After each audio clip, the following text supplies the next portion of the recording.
Welcome back to Sunday Night in America. Impeachment is many things. It can be the political death penalty, not only removing someone from office, but barring that person from holding office again. Impeachment can be a correction, the means by which voters fix an earlier mistake made at the ballot box. The best way to correct a mistake, of course, is to not make it in the first place, to be informed on the front end, to research and analyze and investigate before casting a vote. Decisions carry consequences in all areas of life, including elections, and impeachment should not simply be a remedy for buyer's remorse. However, there are times when the consequences are so severe, so dramatic, so lethal, you cannot wait until the next election cycle. California removed San Francisco prosecutor Chesa Boudin. They didn't wait until the next election because the stakes were too high. You cannot keep a criminal defense attorney masquerading as a prosecutor in office. So, yes, sometimes voters should live with the consequences of their poor decisions. But you should not die because of the consequences of your poor election choices. That is a price far too steep. Having a poor district attorney is a threat to your physical well-being and perhaps to your life. It's a threat to law and order. It's a threat to justice. It's truly a threat to democracy, even if democracy gave you that incompetent district attorney in the first place. Yes, sometimes a democracy must be saved from itself, and we call those republics.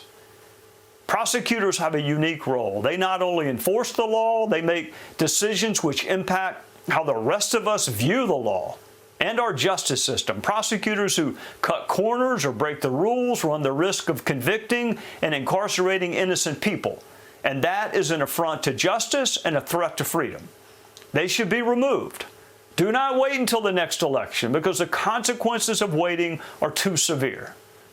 By the same token, prosecutors who refuse to enforce the law, who vilify cops, who disregard the interest of victims, who coddle criminals are also an affront to justice and a threat to freedom and to your life. And they should be removed from office immediately and with dispatch. Larry Krasner is allegedly the district attorney in Philadelphia. The media loves to call his kind a progressive prosecutor. But he's not a real prosecutor. Real prosecutors don't spend more time talking about justice for violent criminals than they do justice for victims. Real prosecutors don't wait till someone is dead to take a case seriously, and even then only sometimes. Real prosecutors don't replace experienced trial lawyers with brand new attorneys who don't even know which side of the courtroom to sit on. Real prosecutors know the race of the victims and not just the defendants. No, he's not a real prosecutor. Is he progressive?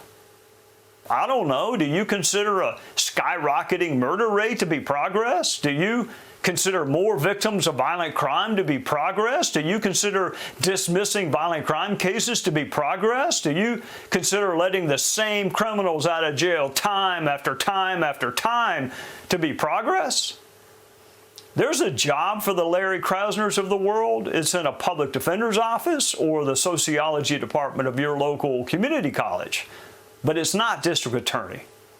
Yes, there are times voters will have to suffer the consequences of poor choices at the ballot box.